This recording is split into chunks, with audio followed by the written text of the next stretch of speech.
Labadiena, gerbėmieji skaitytojai. Ir šiandien sveikinuosi su jumis ir laukiu, dabar jau turime vieną ypatingą svečią, kurį tikiuosi, kad daugelis iš jūsų tikrai puikiai žinote, tai Williamas Kentas Kruegeris. Tai yra amerikiečių romanistas ir detektyvų autorius, jis yra apdovanotas daugybę literatūros premijų.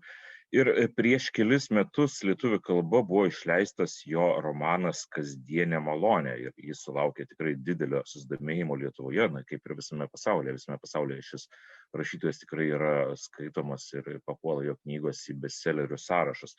Na, o naujausias jo kūrinys yra epas Maloningoji žemė. Jo knygos sykiu pasakoja ir apie sudėtingus išgyvenimus, apie išbandymus, tačiau kartu suteikia ir vilties, suteikia tikėjimo draugystę, tai yra meistriškai įtraukiančiai parašytos istorijos. Na ir šias abi knygas, apie kurias šiandien mes pakalbėsime, išleido leidykla Tyto Alba, o į lietuvių kalbą jų kūrinius vertė Jolita Parvickienė, Goda Bulibenko, Gediminas Pulokas.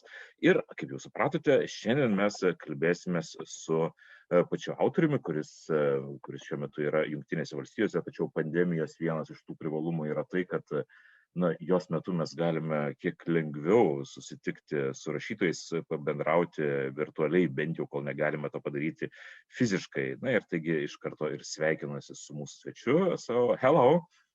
Hello. How are you? I'm doing quite well, all things considered, and you?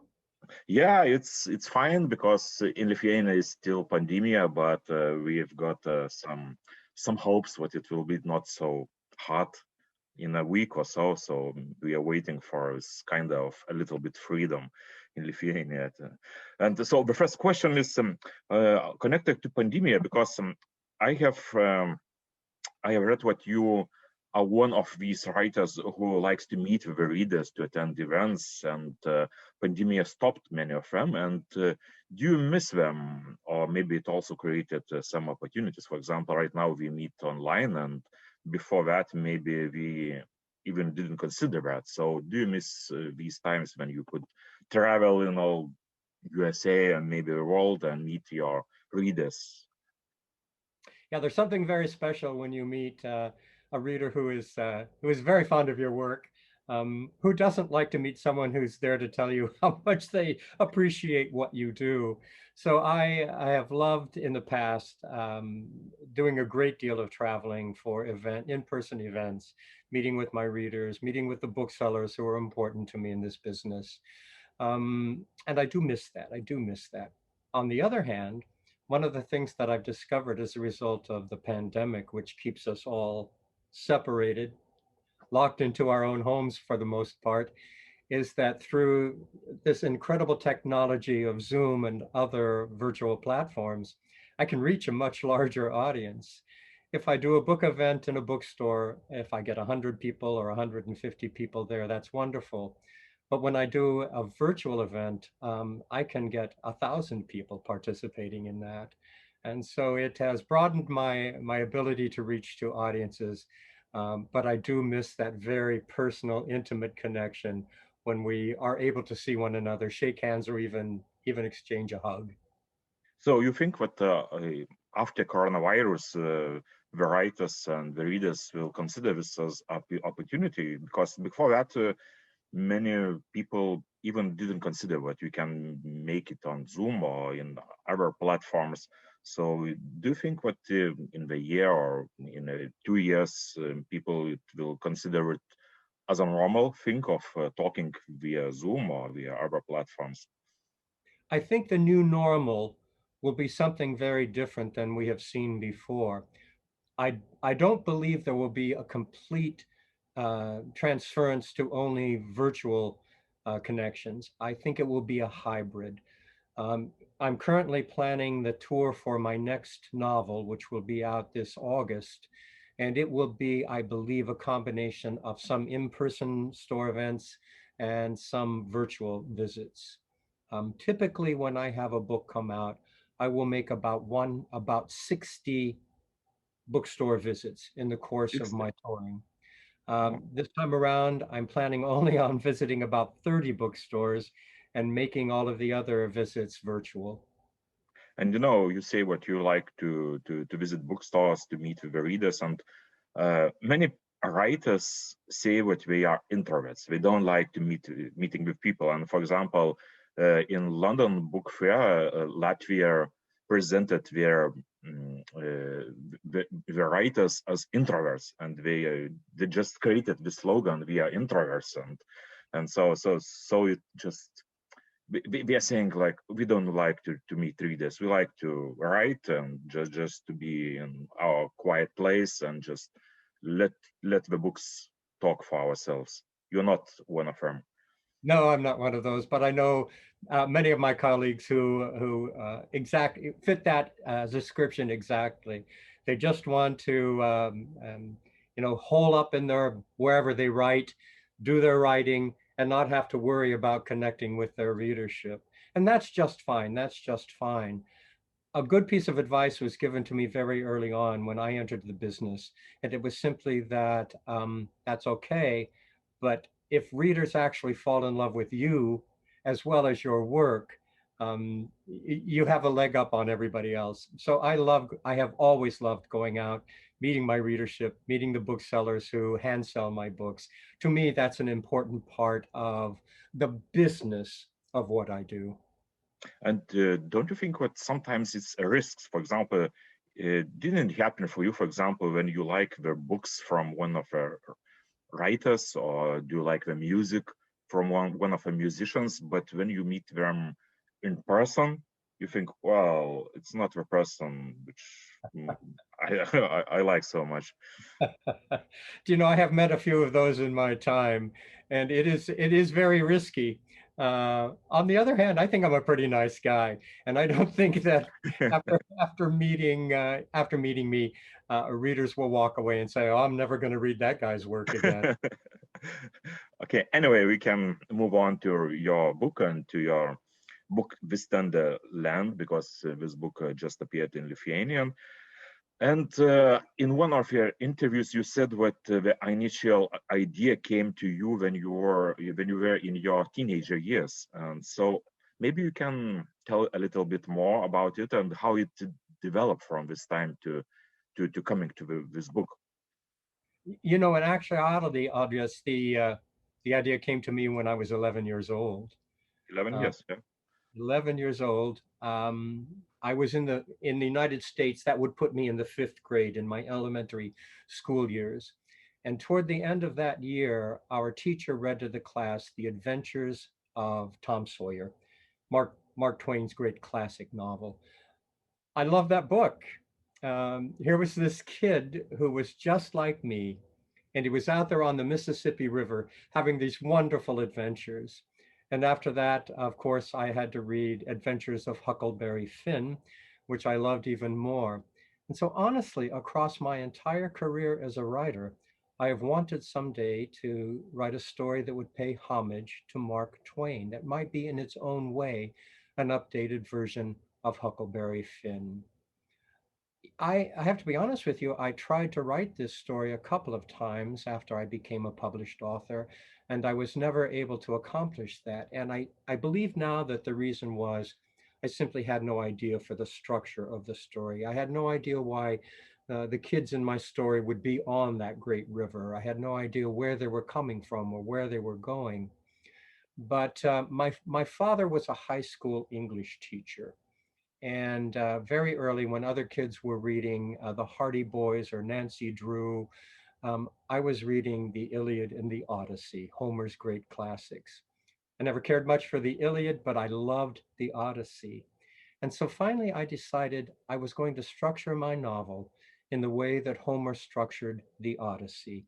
And every experience that what I call the vagabonds, my four orphans in the story, every experience that they have would mirror an experience that Odysseus had in his long journey from Troy back to his home in Ithaca.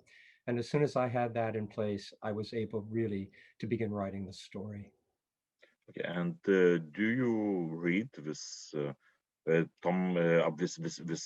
books by Mark Twain right now, and or did you read your about 20 or 30 years ago and you still remember what he wrote in these books, or you just like to read from time to time right now or not? It has not been very long since I reread Huckleberry Finn. That's a book that I reread about every 5 years. It's a marvelous story, incredible. Mark Twain invented a language for that book, and every 5 years I have to marvel at that accomplishment. When I was thinking about the Odyssey, I went back and I did not read the entire Odyssey, but I dipped back into those sections of the Odyssey that would be relevant to the experiences I wanted to recreate in the journey that my children took. And about Huckleberry Finn, about this book, sometimes in these days he is accused of being racist. Doesn't it bother you? And don't you think that it's not correct to say? Because I think it's mainly for just one word in this story. Yeah, it is primarily what here in the United States we call the N word. And yes, I understand the criticism because of the prolific use of that particular derogatory term in the course of the novel. However, I think every time that you read a literary work, you need to place it in the context of its time.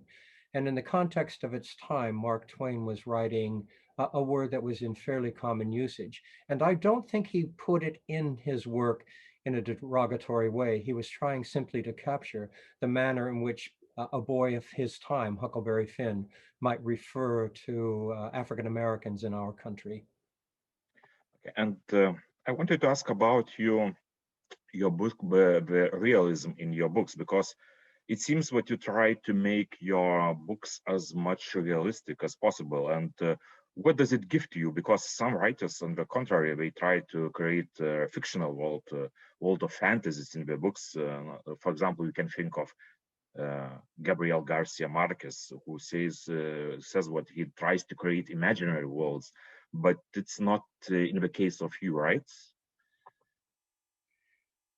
Well, I write kind of a hybrid of realism and imagination. And so when I create a setting for my novel, I do a vast amount of research in order to make sure that the factual underpinnings for the story are correct. Because I want a reader to be steeped in a particular time and a particular place and feel as if that time and place are real. Once I've done that, I feel pretty free to do whatever I want to within the context of the story I'm going to create. And so, for example, in This Tender Land, that backdrop against the Great Depression is very realistically created.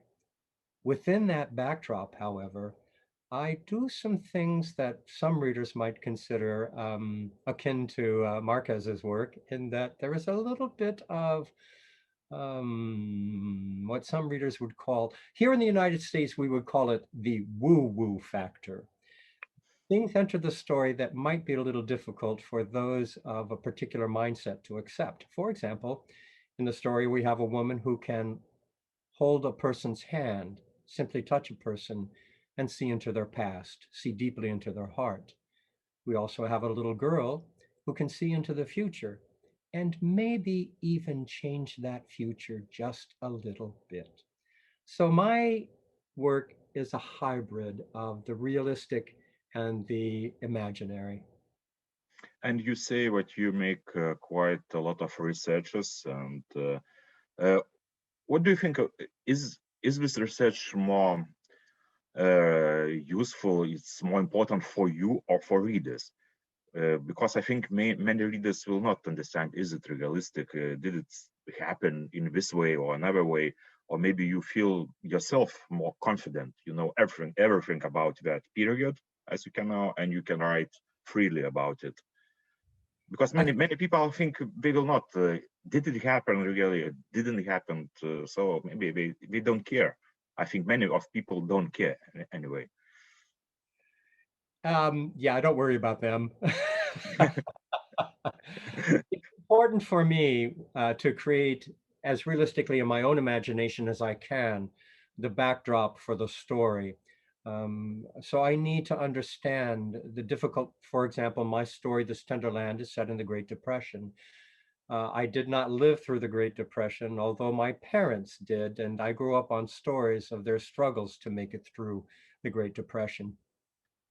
But I needed to understand the reality of those struggles, so I did a good deal of research to make sure that I knew about the people who gathered in the shanty towns, what we call here Hoovervilles, or what were the prices of commodities during the Great Depression? What were people wearing during the Great Depression? What were the events of the day, both locally and nationally, that that my characters would be aware of, and that I could incorporate into the story to make it feel more more realistic, certainly for me, but also I hoped for readers. But first and foremost, Audrius, it's important for me to feel like I am involved in that time and that place.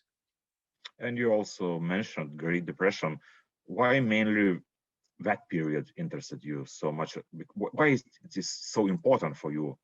Why dedicated all the book about to this period of time? That's an excellent question. And here's the reason. One of the things that I wanted to write about in the story was the question of who we are at heart as human beings, particularly during periods of great privation or when great pressure is placed on our culture, or as we're experiencing these days. Are we the kind of people who retreat into ourselves and protect only that which is important to us? Or are we the kind of people who open our arms and, despite how little we might have, we're willing to share it with those who have less? And I couldn't think of a better period of time to explore that question than the Great Depression. We already talked about a little bit about Mark Twain and why you created this structure of this book, but many people will understand this book as a coming of age novel, of course, but they also will understand this as a journey book. I think it's journey book is something kind of classical literature tradition, and why this tradition, this kind of journey interests you so much, and why the structure of storytelling is so good for you, for example, for this book. Well, this book is a classic example, I think, of the epic journey novel. My father, the high school English teacher, raised me on the great myths about hero and heroine quests in search of all kinds of things. So I came out of, in terms of my own understanding of what makes a good story, I came out of that tradition. But in truth, I think every story ought to be a journey. It certainly should be a journey for the characters involved in this story. At the end of that story, at the end of that journey, the characters ought to be in a different place in their understanding of themselves and the world. The reader, at the end of reading that journey, ought to be in a different place in his or her understanding of the world. And certainly those of us who write the stories ought to be in a different place at the end of this journey and our understanding of the world, of ourselves, our relationship to it.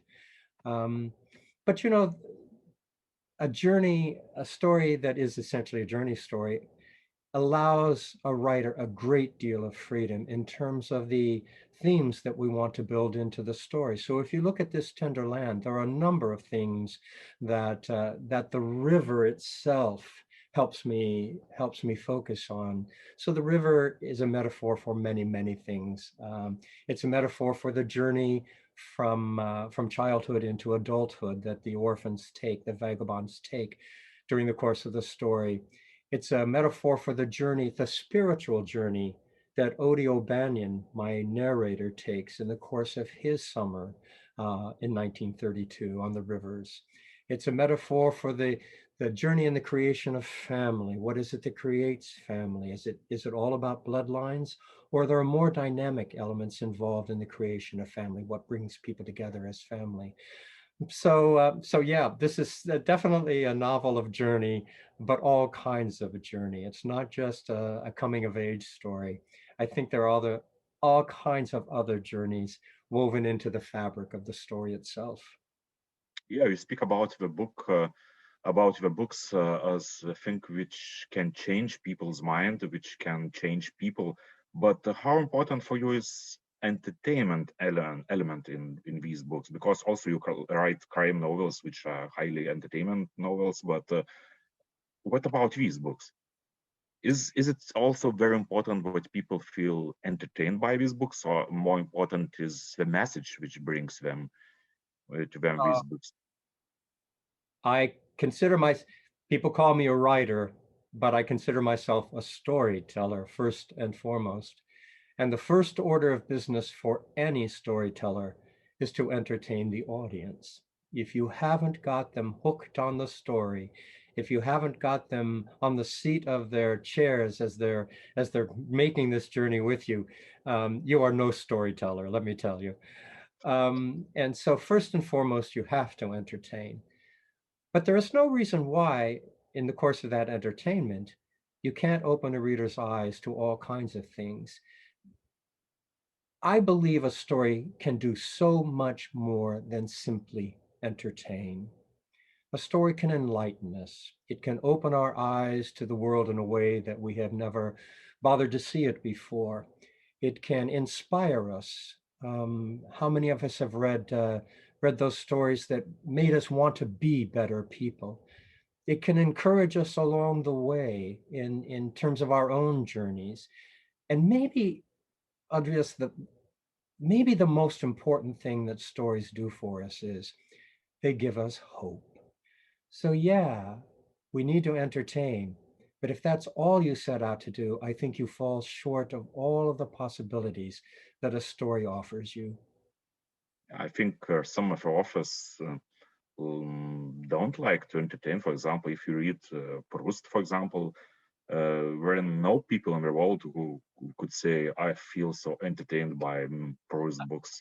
I feel so energetic when reading Proust, and feel so fine when reading his books. I think many people consider him as hard work of reading that books. I have to admit, I have never been able to make it through Proust's "Remember the Things Times Past," which is the English. I think you are not the one. I have to be honest with you. I've had a difficult time making it through Moby Dick. You know, one of the great storytellers who really captured my imagination, but also did so much in terms of opening the world's eyes to the inequalities, is Charles Dickens. He tells a wonderful story, and yet within that story, and it's a kind of a complex story often, but within that complexity and that story that he tells, he opens our eyes to the social inequities of his time. So yeah, you know, if as a writer you have a different agenda and entertainment is not your primary goal, that's fine. I'm sure there are people who will love to read your philosophy, love to read your insights, but may have a great deal of work to do in order to get there. And talking a little bit more about writers and about your inspirations, at least for me, Steinbeck shines through all this book. And not long ago, I have read once more Steinbeck's Grapes of Wrath, because it has been published again in Lithuanian, and I read that book again. And I can see many influences on your book. Maybe I can see, maybe it's not the influence, but maybe you can also say, did Steinbeck influence you? And maybe you can talk a little bit more about your main inspirations as of writers. Sure. I'm so happy you said that, because Steinbeck has certainly been there always in my thinking, in terms particularly of creating a sense of place.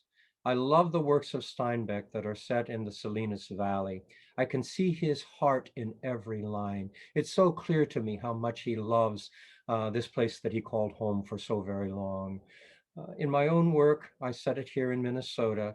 And what I try to do is put that great heart, that great love of place in my stories, in the same way that Steinbeck was able to infuse his stories with that great love of place. I'm so happy that you picked up on that. That pleases me no end. Thank you. And what other authors, what other writers which influenced you most of all? In this particular work, certainly, as I said, Mark Twain, Homer, um, Steinbeck, Charles Dickens, of course, in the opening section of the novel, which takes place in the horrific environment of a Native American boarding school, Dickens was always in the back of my mind. And then I have to tell you, there is one book that was apparently an influence in my work that I never realized. But as soon as the novel came out, readers began writing to me about it. And that's the work of L. Frank Baum, The Wizard of Oz. If you know the story of The Wizard of Oz, you know, it has a witch in it, as my story does. It has characters in search of things they believe they do not possess, as my story does. It has a profoundly devastating tornado, which plays a huge part in the story, as my story does. But I have to tell you honestly, I never saw that as I was writing the story, which says this to me. Anytime a storyteller is creating a story, there are influences at work that are beneath conscious thought. And so while we understand some of the things that are influencing us, there are lots of elements that go into the work that we don't see until much later. And you already mentioned this boarding schools, and in this book you write about these off-reservation boarding schools, and probably the readers in Lithuania not the system quite well. So maybe you could explain a little bit more about this background of your book and why it grabbed your attention. Certainly, you know, it's a situation that most white readers in the United States are completely unaware of, although the Native American population here know it well. In the late 1880s in our country, a man named Colonel Henry Richard Pratt convinced our federal government to allow him to open an experimental boarding school in Carlisle, Pennsylvania, that would house Native American youth, males, exclusively males. His idea was that the only way to save the Native population in our country was to completely acculturate them. Essentially, his ethos was kill the Indian, save the man. The Native American kids who went to those schools, the first thing they did was the first thing that the people there did was to strip them of their native clothing and give them uniforms. Now, actually, the first thing they did was strip them of their clothing and wash them in kerosene or harsh lye soap, ostensibly to remove any vermin that might be on their bodies. And the next thing they did was cut those long, beautiful locks of hair that many Native American children had. And in many Native American communities, long hair is a sacred element of the community. And though that hair was shaved completely off, again, ostensibly because of vermin, but in reality, these were simply things to point out to the children that they had no power there. They were completely under the thumb of the administration of these boarding schools. They were given uniforms, which they were forced to wear. They were not allowed to speak their native tongue or practice their native religion. And if they did so, they were severely punished for that. Now, these schools were supposed to teach children skills that would allow them to become productive parts of the white society. But in truth, more often than not, they simply functioned as a way to give to the white community free labor, free farm labor, or free household servants. That system lasted from about 1880 until 1978, almost 100 years. Yeah. And during that period of time, if you were a Native American parent and our government came to you and said, we are going to take your children away and we are going to cart them off to a boarding school hundreds of miles distant, and you will seldom see them again, or maybe never, there was nothing you could do. It was the law that you had to give the government your children. It's a tragic period in our history. Another sad, terribly sad way in which we have dealt with our Native American brothers and sisters here in this country. But you say what this system lasted for about 100 years, and many people in America are not aware of That's these right. things. They don't know what it happened in America. Why? Why not so many people know about it?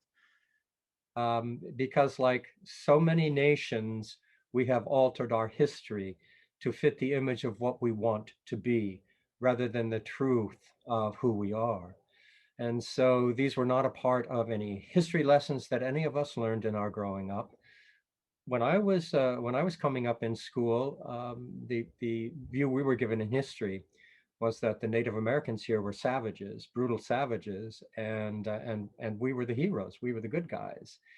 And now we know that pretty much the reverse was true. So a lot of it is that the history, as we were taught it, was completely wrong. But there is also an element involved in which we simply turned away from the truth. It was there in front of us, and we simply refused to see it. That is changing for the better. That is changing, but there are still a lot of people whose eyes are not open to the truth, who are not willing to open their eyes to the truth. And don't you think that even these days the history is created also is created and something is hidden and some things are just portrayed as the truth and some things people are not willing to see. Do you think it all happens these days as well?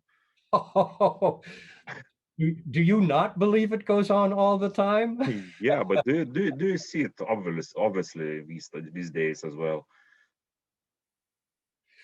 I continue to believe that those people who have power, and I don't care what nation you're in or what community you're talking about, do their best to create a reality for us, or the image of a reality for us that suits their purposes. I think as individuals, we always have to be diligent and digging deeper than what is shown us to make sure that we get to the heart of the truth. And that's not an always an easy thing for us to do because of so much untruth, so much obfuscation that occurs out there and is still going on and probably will always go on. Probably it's the nature of the power and people in the power who try to create their own reality. But anyway, we Absolutely. can return to the book and maybe we can discuss the main characters of this your latest book in Lithuania. It's okay, it's not portrayed quite well. Anyway, so how did you create them and why we chose that characters? And do you think that some of them has some elements of you, of yourself in these characters? Yes, I'll talk about that in just a moment, but let me tell you where the initial characters came from. As I said, I was inspired by Mark Twain's Huckleberry Finn. In Huckleberry Finn, the main character, Huck Finn, takes a river journey down the Mississippi River, and he is accompanied on that journey by a runaway slave named Jim. I always had then in mind a Huckleberry Finn character for my story. That became Odie O'Banion. And always in my imagining, for whatever reason, the character of Jim I saw as being a Native American kid, slightly older than Odie O'Banion. So I had my Moses character in mind from the beginning. Um, when I began to think a little more completely about the kind of story I wanted to write, I realized one of the things that I wanted to talk about is family. How is family created? Is it all about bloodlines, or are there more dynamic elements at work in the creation of a family? So I knew I needed to give Odie a family of some kind, and I created an older brother for him, Albert, in this story. Now, I have to tell you, Albert is patterned after my oldest brother, who, like Albert, was always the smartest kid in the room, and he let you know it. So I had Albert. Emmy, the final member of the Vagabond, was the last to come into my thinking. I created little Emmy to be a daughter for Cora Frost at the boarding school because I felt Cora was a woman who would have a daughter like Emmy. But I fell so in love with Emmy as I wrote the scenes in which she played a part that when it came time for the boys to run away from the boarding school, I thought, oh my gosh, they're going to be leaving Emmy in a horrible situation. They can't do that. So I knew Emmy had to accompany them on this long, epic journey. And I needed a part for Emmy to play. Now, I told you that I had read, because of my father, I had read lots of the journey quests, mythic journey quests in my youth. And one of the things that I remembered from that reading was that very often on one of these hero quests, a hero or heroine is accompanied by a seer, somebody who can actually look into the future and offer advice, whether it's taken or not. And I decided to make Emmy my seer. Now, let me talk a little bit about Odie, who is me. Uh, or he is a lot of what I wish I had been as a child. Odie O'Banion is, he's rebellious. He pushes back against authority. He's resourceful. He's loyal. He's not above stooping to a bit of larceny if the situation calls for it. And I just love who Odie is. And so I decided to make him my narrator so that I could speak through him about so many of the things about stories and about life that I have come to believe.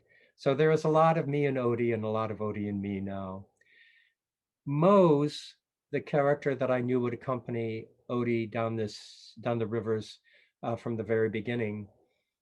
When I decided I wanted to open my story in a Native American boarding school, and I looked into the tragic history of the boarding schools, that's when I decided to make Mose mute.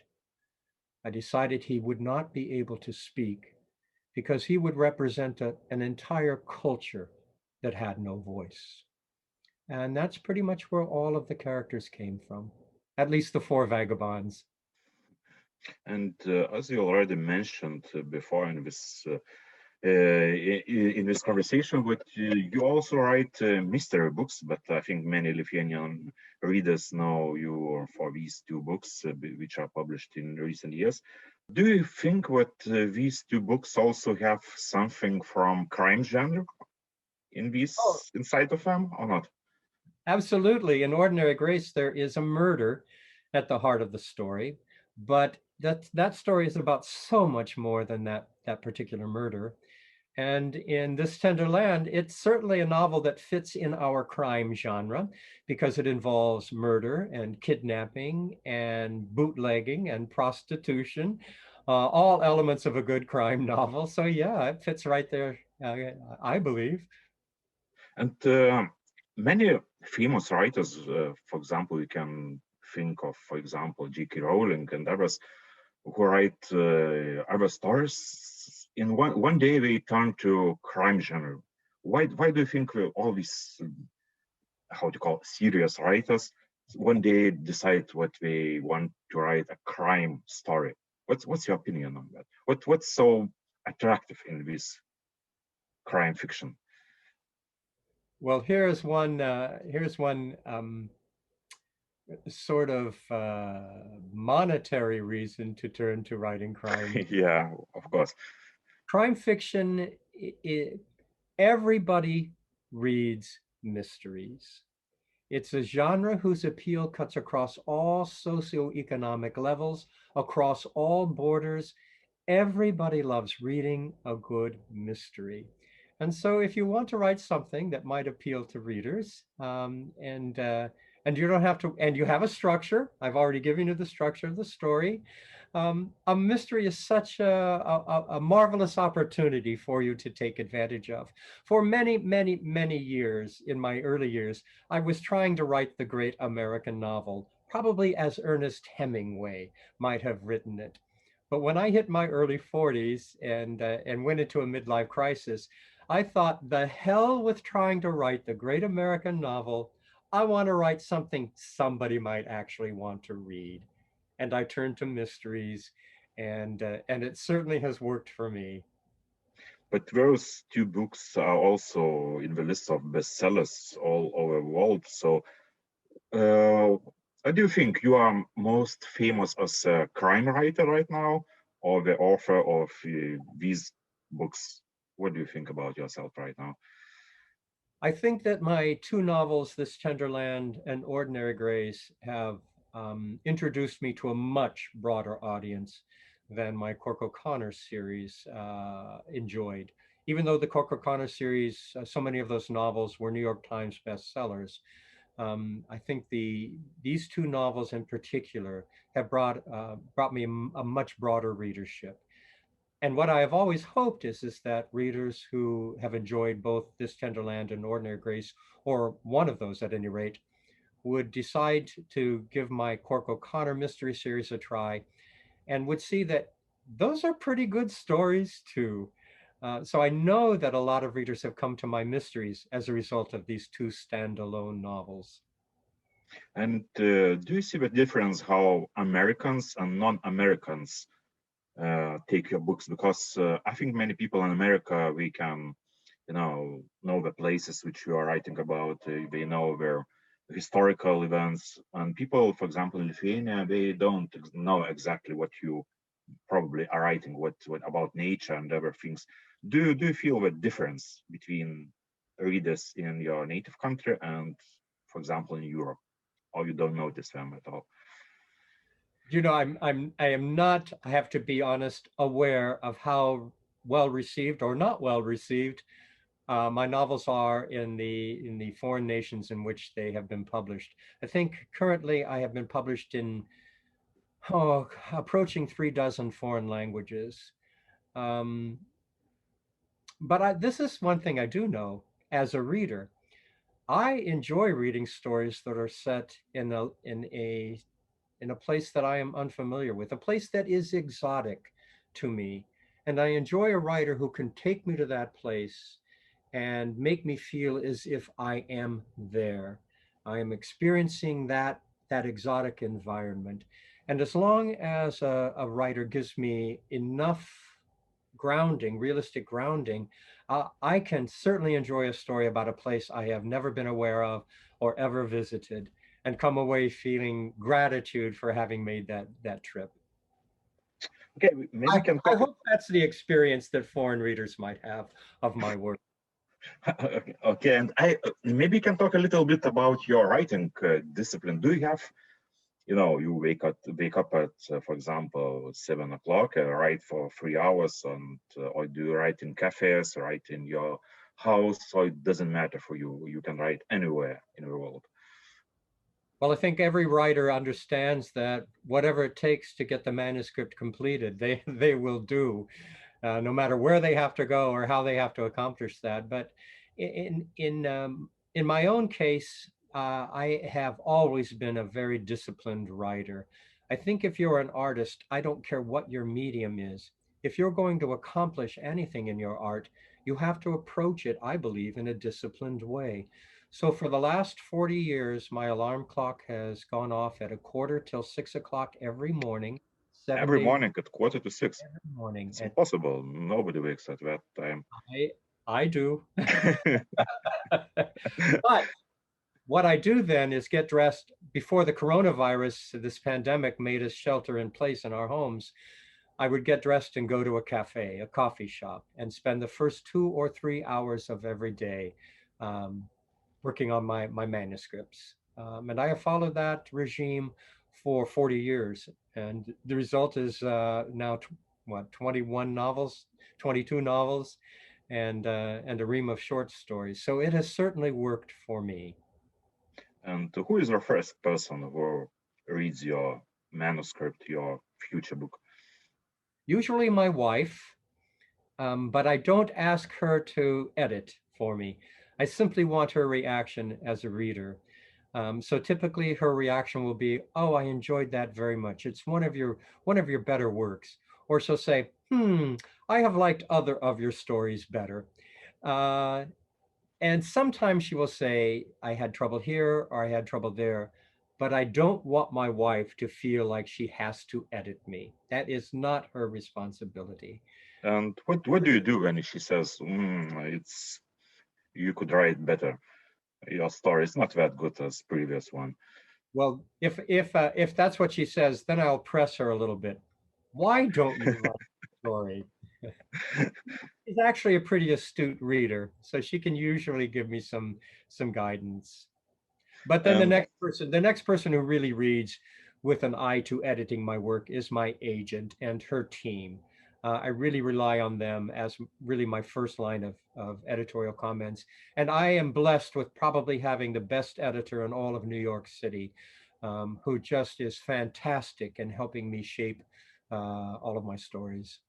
I wanted to ask about pandemia times because in Lithuania, many publishers say that people are reading more and more during these 2 years, and not 2 years, maybe just last year and this year, because at the beginning people were thinking that okay, it will be a disaster because people will not have so much money, they will not buy books, and you know, it will be disaster. But it turned out that people like to read books and they just turn to their books at these times. So in Lithuania it's quite clear, but how it's in America?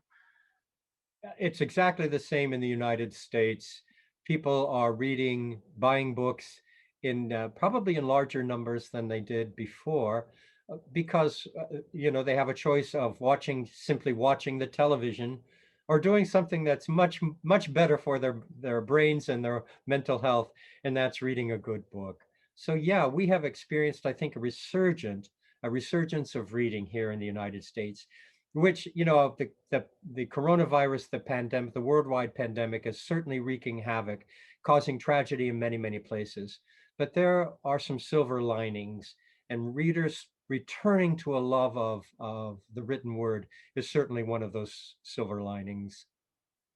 And another question which is connected to this question is about the influence of the writers in the society. I think at Frankfurt Book Fair, it was a discussion about how to say how writers are losing their influence in society, or maybe they are gaining their influence on society. And in many countries, people in many countries noticed what 20 or 30 years ago, writers were the people which have been seen like, you know, a noble persons, the people who can make changes in society. And right now, maybe the writers don't have such a big place in society.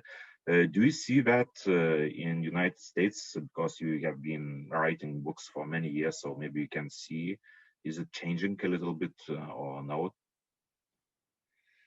What I would say is this, that the virtual age in which we live, with so much access that people have to what's happening in the world, what's happening in in their own communities that we were not aware of before but are now. I think readers, I think people everywhere are less influenced by a single kind of element, and so news does not, good news, reliable news, does not seem to have the impact that once it had. Even our great figures do not. Well, the figures I admire seem not to have the influence that they ought to have, or maybe would have had at one point in time. And so probably the same is true for writers, for artists of any kind. We don't have the platform that we used to. That doesn't mean that we don't keep trying.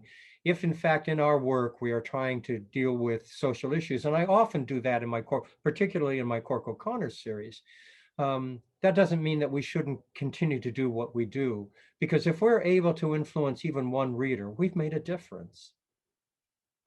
Okay, and maybe it's one of our last question this time.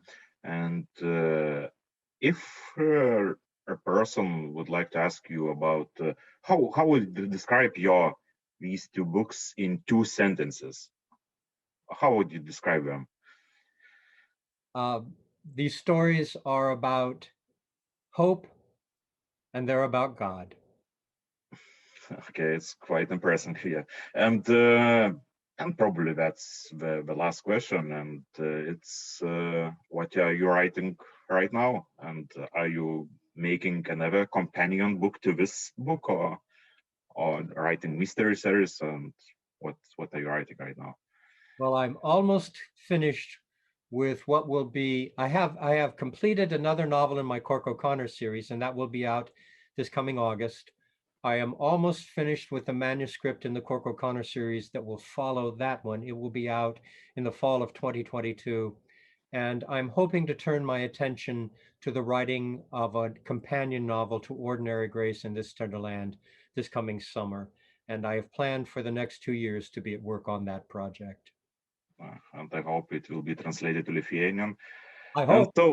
And so thanks for this conversation. It was very interesting to hear your thoughts about these books and about society and pandemic and everything which happens in the world right now. And maybe you have some final words for your Lithuanian readers.